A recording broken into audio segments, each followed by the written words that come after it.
When I was younger, there was a ruined building at the bottom of our street. All of the kids in the area kept well away from it because the rumor was that it was haunted. The concrete walls of the old two-story building were cracked and crumbling. The windows were broken and shards of glass lay all over the floor inside. One evening, as a test of courage, my best friend and I decided to explore the creepy old place. We climbed in through a window at the back of the building. The whole place was dirty and there was a layer of mud on the wooden floor. As we dusted ourselves off, we looked up and were shocked to see that someone had written the words, "I am dead," on the wall near the ceiling. Probably just some teenagers trying to scare kids. Yeah, probably, replied my friend nervously. We explored more of the rooms on the ground floor. In a room that appeared to have once been taken kitchen of sorts, we found more writing on the wall. It read, "I am in a room upstairs." We walked up the cracking stairs to the second floor. I led the way and my friend followed close behind. I wasn't scared, but he was beginning to get a little jittery. When we came to the top of the stairs, we turned left and walked cautiously down the narrow hallway. At the end of the hallway was a closed door with some more ominous writing on it. "You will find me in this room." By now, my friend was shaking with fear. I was quite creeped out too, but I didn't want to show it.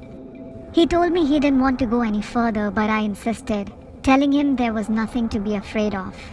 I turned the handle and the door creaked open. We stepped into the room and found it empty. There were two closed doors on either side. There was some creepy writing on the wall. It read, "My head is on the left and my body is on the right." As soon as my friend saw this, he completely lost his nerve. He gave a yelp and turned to run away. I got hold of his arm, but he shook me off and fled out through the open door. I heard his footsteps disappearing off down the hallway. I held my ground. I was determined to be brave and overcome my fear. Mustering all my courage, I opened the door on the right and walked inside. I walked to the other side of the room. On the wall, written in tiny letters, were the words, "My body is underneath."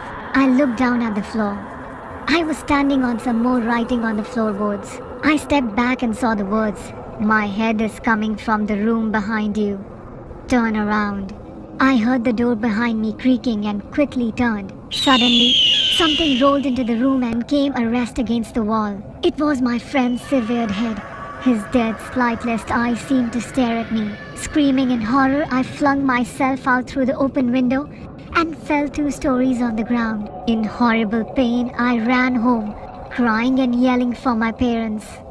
The police were called and they searched out the old ruined building. At first, they didn't find anything. There wasn't even any writing on the wall. They combed the house from top to bottom, but didn't find any traces of my friend. Then they pried up the floorboards. His body was lying underneath. They never found his head.